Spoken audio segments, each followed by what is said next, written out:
Hello, everybody, and welcome to your channel, Thermal Engineering Concept and Principle.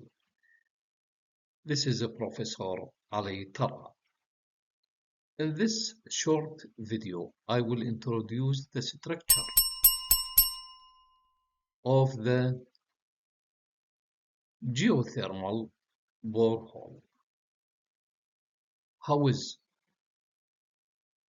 constructed and what are the main parts to conduct and achieve best heat transfer between the soil and the fluid flowing inside the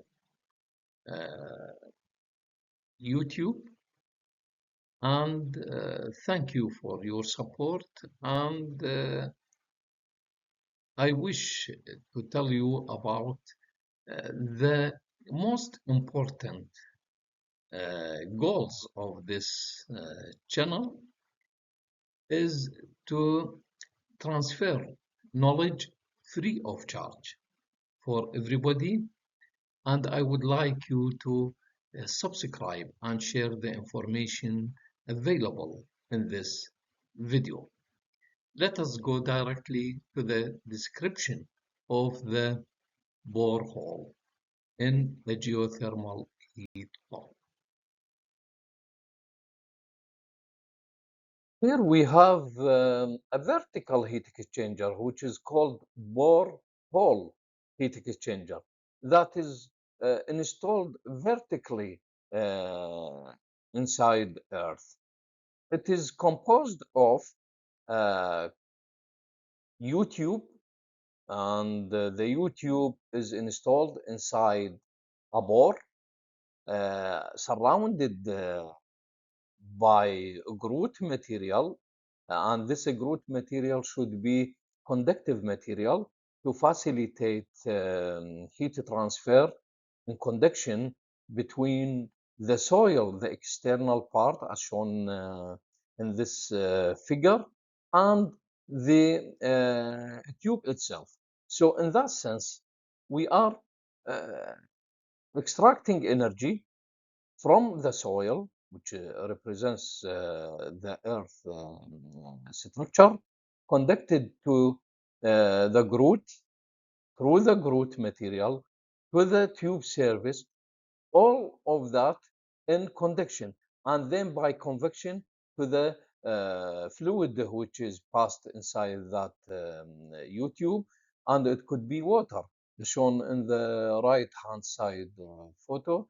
Water inlet and water outlet. Water inlet representing the blue one, and the outlet is the green one. So hot fluid or hot water, we will get it from that bore hole, and can be used for heating purposes. Almost similar system can be used for cooling system as well. Here we have an arrangement for the borehole that is double pipe borehole, where we can use double YouTube installed in the same bore as well in this animated. We have a parallel arrangement. That's why we can see on the left hand side photo is only one, because this is an projected view. So when you are looking at the borehole from the top, then you will see that we have two U-tubes. We have main header where, for example, water enters this U-tube, and then we will get it uh, on the other side through the green header, where hot water can be obtained.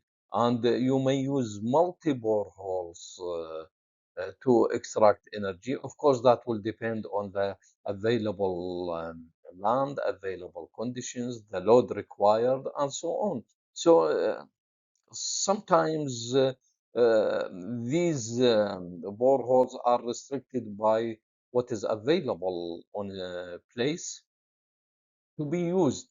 And here we can see that it's just a matter of digging a borehole, which doesn't need much area, and we can use it, I mean, within 1 meter, maybe that's the maximum, because we are talking about um, um, maybe 15 centimeter for the borehole itself. It is not that big, so we may use that for extracting energy and use it for the purpose of heating, or we may use the ground as a reservoir where we can um, uh, discharge energy to that.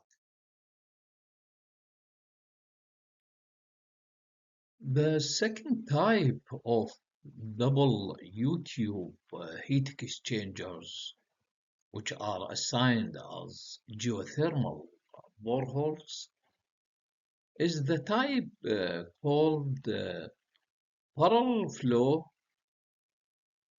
in a cross configuration.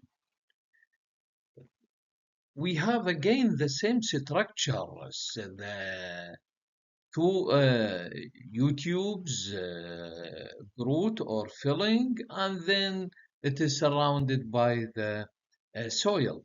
Again, we have the flow is distributed in two parts, equally distributed in two U-tubes, and it extracts energy or reject energy depending on the purpose of this heat exchanger, whether it was integrated with the heat pump system for heating or cooling purposes. And then it is collected when it leaves the ground part of this heat exchanger to return back to the rest components of the geothermal heat pump. In this type, it's clear that these U-tubes are arranged in cross type as shown in this illustrated figure. Here we have again parallel flow, which is distributed or divided into two equal flow rates for the fluid, circulated fluid in the heat exchanger, entering the U-tubes and leaves on the other side. But if we have a look on this arrangement, we can see that these two U-tubes are crossed in shape of the projection from the top, if we have a look at them, and that's why it is called the crossed configuration. Again,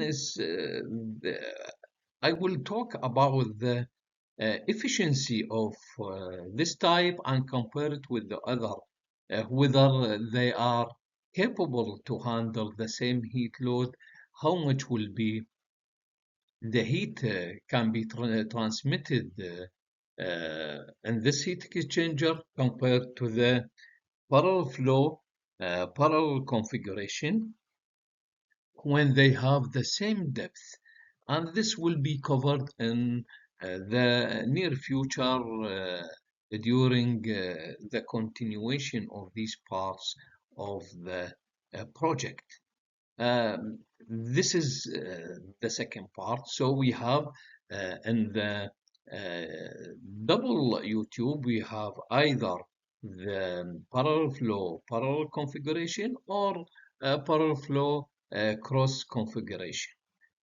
And if you think that the information which are available in this episode are useful to you and others, please share it and subscribe to the channel to achieve our goals by providing the knowledge and transform the idea of using geothermal energy to others. And thank you for that. Then I will see you in the next episode. Bye bye.